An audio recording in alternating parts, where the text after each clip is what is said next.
네, 안녕하세요. 정준의 회사입니다. 예, 오늘은 세금 신고에 대해서 한번 알아볼 거예요. 올해가 지금 2024년, 그리고 지금 올해 이번 달이 1월인데, 이제 1월에 부가세 신고를 하거든요.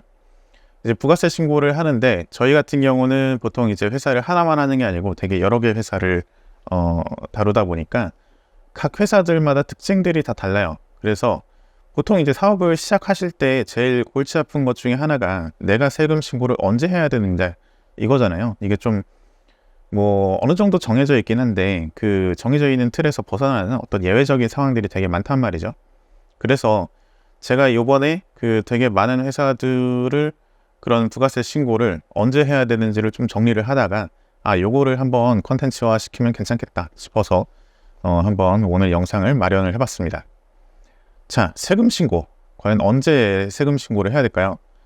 일단은 세금 신고를 해야 된다고 할 때, 이제 사업을 하시는 분들이 세금 신고를 할 때 3대 신고 그 세목이 있습니다. 일단 첫 번째가 부가가치세고요. 그리고 두 번째가 소득세, 그리고 세 번째가 원천세입니다. 예, 부가가치세는 개인이나 법인이나 그렇게 뭐 다른 거는 없고요. 똑같아요. 부가가치세, 이제 분기마다 부가가치세라는 게 있고요. 그리고 소득세는 개인 같은 경우는 개인 소득세, 그리고 법인은 법인 소득세, 법인세라고 하죠. 법인은 3월에 하고요. 그리고 개인은 5월에 합니다. 이제 그게 기본적인 거고, 개인 같은 경우는 성실신고 대상이 되면 6월에 할 수도 있어요. 그리고 원천세는 이제 매달 하시는 분들도 있고요. 6개월에 한 번씩 반기 신고로 하시는 분들이 있습니다. 어쨌든 이렇게 크게 세 가지 세목들이 있는데요. 여러분들이 이제 이런 세금 신고를 언제 해야 되냐, 내가 사업을 하면서 언제 해야 되냐, 이걸 어떻게 신경을 써야 되냐, 그 정리를 해드릴게요. 일단 제일 간단하면서도 되게 제일 반복적인 게 바로 원천세입니다. 여러분들이 직원을 고용을 하고 그 직원에 대해서 이제 급여를 지급을 하잖아요. 그러면은 간이세액표에 의해서 이제 원천징수 세액이라는 거를 원천세를 징수를 하게 됩니다. 또는 이제 프리랜서를 고용을 하게 되면은 그 프리랜서 3.3% 그거를 이제 떼고 그 세금을 납부를 하게 되죠. 이런 것들이 다 이제 원천세라고 하는데요. 원천세라는 거는 기본적으로 내가 소득이 있으면 거기에 대해서 세금을 내잖아요. 근데 이제 소득을 받아가는 사람이 사업자가 아니면은 미리미리 세금을 내는 게 좋은데 그 사람들이 받아가는 분들이 전부 자기가 직접 뭔가 이제 세금을 내는 게 쉽지 않단 말이에요. 그렇기 때문에 사업주가 대신해서 세금을 내는 거라고 보시면 돼요. 요거 같은 경우는 이제 매달 하게 되는데요. 특별한 상황이 있으면 이제 반기 신고, 그러니까 6개월에 한 번씩 신고를 할 수도 있습니다. 원천세는 그렇게까지 막 복잡한 예외 사항이 없기 때문에 깊게는 다루지 않고요. 일단은 소득세부터 좀 더 깊게 들어가 볼게요. 소득세는 이제 법인 같은 경우는 법인세, 그리고 개인 같은 경우는 이제 종합소득세를 한단 말이에요. 법인세는 보통 3월에 하는데 참고로 이제 법인 같은 경우는 특별한 게 있어요. 개인은 1년의 사업연도가 1월 1일부터 12월 31일까지 딱 정해져 있는데 법인은 내가 사업연도를 언제부터 언제까지 할 건지 그 기간까지 정할 수가 있어요. 그래서 예를 들어서 보통은 다 12월 말, 그러니까 12월 말 법인으로 해서 1월 1일부터 12월 31일까지를 한 해의 한 사업연도로 보고 이제 그렇게 진행을 하게 되는데 몇 개의 특별한 회사들 같은 경우는 그러니까 뭐 그분들은 자기가 그렇게 정한 거겠죠. 그래서 이제 3월 말 법인 또는 6월 말 법인, 9월 말 법인, 뭐 특별하게 뭐 1월 말, 뭐 2월 말 다 가능합니다. 그렇게 할 수도 있고요. 또는 이제 사업연도를 1년이 아니라 뭐 6개월 단위, 뭐 3개월 단위 이렇게 사업연도를 가져가시는 분들도 있어요.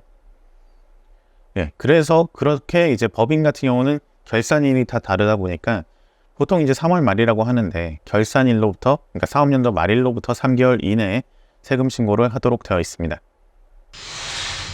그리고 개인 같은 경우는 5월에 종합소득세 신고를 하게 되죠. 5월에 종합소득세 신고를 하게 되는데 연말정산, 보통 이제 기본적으로 개인들은 5월이 원칙이에요. 그런데 만약에 내가 급여를 받는다, 급여를 받으시는 분들은 2월에 이제 연말정산을 하게 되잖아요. 그 연말정산을 통해서 5월에 할 거를 미리 땡겨서 미리 그냥 다 끝내놓을 수가 있어요. 근데 그렇다고 해도 그 사람이 5월에 신고를 할 수 없느냐?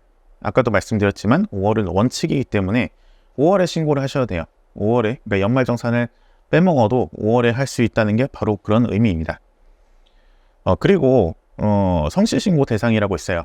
내가 어느 정도 그러니까 수입이 어느 정도 규모 이상이 되면은 성실신고 대상이 되는데, 이런 경우에는 6월 말까지 한 달이 연장이 됩니다. 네, 이렇게 개인소득세를 납부를 하게 되고요. 신고하고 납부하게 되고요. 그리고 제가 이 영상을 찍게 된 가장 중요한 부분이 바로 이제 부가가치세인데, 부가가치세가 정리가 생각보다 되게 골치 아프더라고요.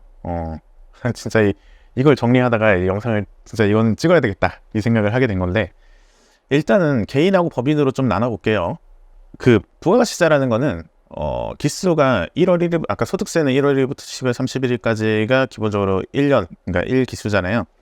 근데 부가가치세는 상반기랑 하반기로 해서 1기랑 2기로 나뉩니다. 그래서 그 1기도 3개월씩도 나눠서 예정신고와 확정신고 그렇게 나뉘게 돼요. 그러니까 분기별로 나뉘게 되겠죠. 그 1기 예정신고, 1기 확정신고, 그리고 2기 예정신고, 2기 확정신고, 이렇게 분기별로 나뉘게 됩니다. 그래서 보통 우리가 저희들 같은 경우는 언제 이 회사가 신고를 해야 되는지를 확인을 하기 위해서 분기별로 체크를 하게 되는데요. 사실은 분기마다 체크를 하면 좀 부족해요. 사실 되게 매달 체크를 해야 되는데, 왜 매달 체크를 해야 되는지에 대해서 좀 말씀을 드리자면요. 여러 가지 예외사항들이 있는데, 그 중에 대표적인 게 조기환급. 여러분들이 만약에 사업을 하시다가 어떤 고정자산, 그러니까 되게 금액이 큰 어떤 되게 오래 쓸만한 자산을 취득을 했어요. 뭐 건물을 취득할 수도 있고요. 아니면 차량을 취득을 할 수도 있고요. 뭐 이런 것들을 취득을 하게 되면은 거기에 따른 부가가치세 부담이 되게 크단 말이에요. 그렇기 때문에 그 부가가치세를 최대한 좀 빨리 받기 위해서 그 달이 딱 끝나자마자 바로 신고를 하도록 그렇게 조기환급 신고를 할 수가 있습니다. 그리고 아까 이제 법인하고 개인으로 나뉜다고 했는데, 개인부터 좀 먼저 말씀을 드릴게요. 개인은 내가 만약에 간이과세자다 라고 하면 1년에 한 번이라고 보통 생각을 하잖아요. 근데 1년에 한 번이 아닙니다. 왜냐면은 간이는 일반으로 언제든지 넘어갈 수 있기 때문에 그래요. 그렇기 때문에 간이는 보통 이제 간이에서 일반으로 넘어갈 때 7월쯤에 넘어가기 때문에 이제 상반기, 그러니까 1기에 부가세 1기에 한 번 신고가 들어가게 되고 2기에 한 번 더 신고가 들어가게 돼요. 반대로 일반에서 간이로 넘어가는 경우에도 상반기와 하반기를 구분해서 신고를 하게 됩니다. 그렇기 때문에 간이과세자도 보통은 이제 원칙은 한 번이라고 되어 있지만 2번 신고한다고 생각을 하실 수도 있어요. 그런데 만약에 내가 일반과세자다 라고 하면은 이런 경우에도 보통 2번이라고 생각을 하거든요. 원칙은 2번이기 때문에 상반기, 하반기. 그런데 이것도 마찬가지로 2번 플러스 알파가 가능합니다. 아까 전에 말씀드렸던 이제 조기 환급 신고 있잖아요. 그런 것들 때문에 이제 미리 좀 땡겨가지고 부가세 신고를 하는 케이스도 있고요.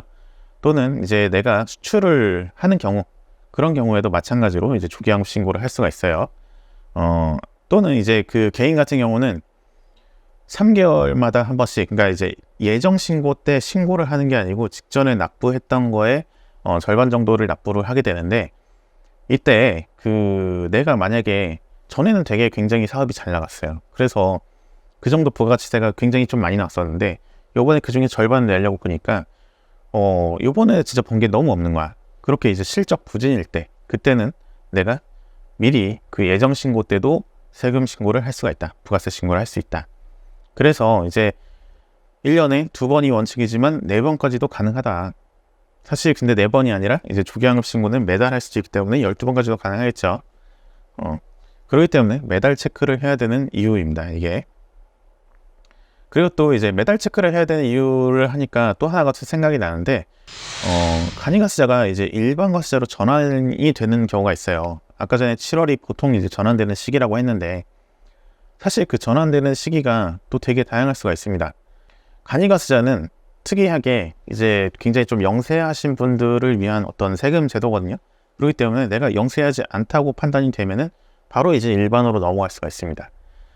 예를 내가 막 그 일반과세자로부터 뭔가 그 사업 양수도 뭐 이런 것들을 포괄 양수도를 받았을 때 뭐 이럴 때도 있고요. 또는 뭐 이제 일반과세자의 어떤 그런 사업장이 새로 생겨날 수도 있죠. 그러면 나머지가 전부 다 간이과세자가 다 풀려요. 그래서 일반과세자로 넘어가게 됩니다. 그래서 이런 것들 때문에 내가 항상 무조건 간이거스자는 7월에 바뀐다 라고 볼 수가 없는 거예요. 그래서 매달 체크를 또 해야 되는 부분입니다. 자, 그 다음은 이제 면세사업자인데요. 면세사업자는 부가세 신고를 하지 않죠. 부가세 신고를 하지 않는데 개인 같은 경우는 대신에 2월 달에 2월 10일까지 사업장 현황 신고라는 걸 하게 돼요. 면세사업자는 대표적으로 뭐 학원이나 뭐 아니면은 이제 면세품들을 판매를 하시는 분들이 있는데 주택임대사업자 이런 분들도 이제 면세사업장에 속하기 때문에 이런 분들도 2월 10일까지 세금 신고를 하셔야 됩니다. 이제 법인으로 넘어갈게요. 자연스럽게 일단은 면세법인부터 얘기를 할게요. 방금 전에 면세를 했기 때문에 면세법인 같은 경우는 사업장 현황 신고를 하지 않습니다. 근데 면세면 부가세 신고도 하지 않죠. 그렇기 때문에 면세법인은 아무런 부가세랑 관련된 세금 신고를 하지 않습니다. 유일하게 하나 있는 게 이제 세금계산서 합계표를 제출을 하도록 되어 있어요. 요것만 제출을 잘 하시면은 다른 거는 문제가 없다. 자, 그러면 일반 법인 같은 경우는 어떨까요? 일반 법인은 원칙은 이제 4번 신고를 하도록 돼 있어요. 그래서 아까 전에 부가세 신고가 1기, 2기 이렇게 다니잖아요. 예정 확정, 예정 확정. 그런데 일반 법인 같은 경우는 그때 예정 신고 때, 그리고 확정 신고 때, 그리고 1기 때, 2기 때 전부 다 해서 4번을 신고하는 게 원칙이에요. 그런데 이게 세법이 좀 개정이 돼가지고 이제 소규모 법인이라는 게 생겼죠. 내가 만약에 매출이 1억 5천이 안 넘는다. 전 기수가 과세 매출이 1억 5천이 안 넘는다 라고 하면은 예정 신고를 생략을 해줄 수 있어요. 예정 신고 생략을 하고 대신에 개인처럼 이제 예정 고지를 납부를 하도록 되어 있습니다. 그렇기 때문에 소규모 법인에 해당이 된다라고 하면은 이런 분들은 1년에 4번 신고를 하는 게 아니고 2번이나 뭐 3번 이렇게 할 수도 있는 거예요. 근데 이거는 기수마다 체크를 해야 된다. 물론 그렇게 이제 내가 생략이 된다 하더라도 아까 전에 개인이랑 똑같아요. 그런 경우에도 마찬가지로 조기환급이라든가 뭐 수출이라든가 뭐 그런 것들인 경우에는 언제든지 예정 신고를 별도로 할 수가 있습니다. 그런데 이제 여기서 또 끝이 아닙니다. 내가 또 이제 부가세 신고를 매달 체크를 할 수밖에 없는 이유, 그 세 번째가 바로 이제 폐업을 하기 때문에 그래요. 여러분들이 이제 만약에 폐업을 하게 되면은 아까 전에 말씀드렸던 그 원칙이 다 사라져요. 그리고 폐업하고 나서 그 다음 달 25일까지 부가세 신고를 하도록 되어 있습니다. 그렇기 때문에 진짜 이게 부가세가 저희 같은 경우는 보통 이제 한 3개월마다 체크를 하긴 하지만 사실 매달 이번 달에 혹시 부가세 신고했어야 되는 거 없나? 이런 체크를 하도록 되어 있습니다. 정리를 하자면요. 지금 되게 이것저것 되게 예외적인 사항들이 많잖아요. 그렇기 때문에 정리를 하자면 개인 같은 경우는요. 원칙은 1년에 2번 부가세 신고를 하게 되고요. 그리고 소득세 신고 1번, 그리고 원천세가 있으면 원천세 신고를 매달 해서 12번 이렇게 들어가게 됩니다. 그래서 이제 부가세 신고를 7월하고 1월 달에 부가세 신고를 하게 되고요. 그리고 5월에 소득세 신고를 하게 됩니다. 원천세 신고는 매달 하게 되고요. 근데 여기서 만약에 원천세 신고를 1년에 2번밖에 안 한다라고 하면은 이제 7월하고 1월 달에 하게 되는 거고요. 그리고 부가세 신고도 조기환급 같은 경우는 극단적으로 12번까지도 가능하기 때문에 그렇게 또 늘어날 수가 있다. 그래서 원칙을 먼저 알고 내가 예외적인 사항인지를 어느 정도 체크를 하시면 좋을 것 같아요. 그리고 법인 같은 경우는 원칙은 1년에 부가세 신고를 4번 하게 되고요. 분기마다. 그리고 법인세 신고를 3월 말, 그러니까 아까 전에 말씀드렸지만 사업연도 종료일로부터 3개월 이내에 그렇게 한번 하게 되고요. 법인도 마찬가지로 이제 원천세는 12번 신고하게 됩니다. 그래서 여러분들이 만약에 세금 신고를 직접 하시는 분들이다 라고 하면 내가 내 사업장 내가 직접 신고를 한다 라고 하면 최소한 분기마다 내가 이번 분기에 어떤 신고를 해야 되는지를 체크를 하시기를 추천드리고요. 그러니까 만약에 내가 세무 대리인이다 라고 하면은 당연히 매달 체크를 해야겠죠. 오늘 영상 여기까지인데요.